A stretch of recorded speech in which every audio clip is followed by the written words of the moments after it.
কীর্তন করতে এসেছিলাম জানেন, রাত্রি 11টায় আসর দিয়েছিল, 12:30টার সময় পুলিশ এসে গেছে একবারে মঞ্চের সামনে।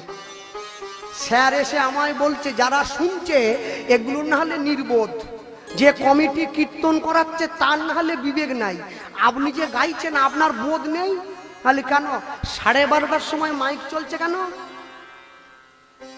তাহলে স্যার হরিনামের মাইকে কতদূর আর যায়? বলে আপনাদের মন্ডল পাড়া থেকে 20 বার ফোন গেছে, তাই জন্য এসেছি।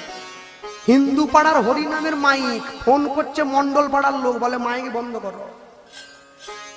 আর পাশের বাড়িতে ঝগড়া হলে বলে বেশি করে জোরে কর, শুনতে পাইনি।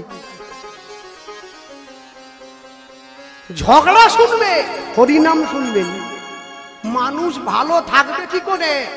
যখন মুসলমান ভাইদের জলসা হয় তাহলে মাইকটা আমাদের দিকে জোরে চালিয়ে যেন কান পর্যন্ত চলে যায়।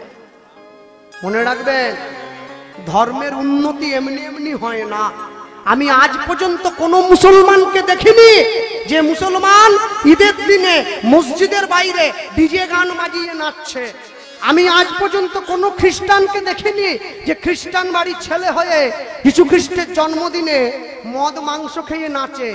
আমি হিন্দুকে দেখেছি মা কালীর বিসর্জনের দিন মাকে টলিতে তুলে দিয়ে চিৎকার করে বলে ঠাকুর থাকবে কতক্ষণ, ঠাকুর যাবে বিসর্জন।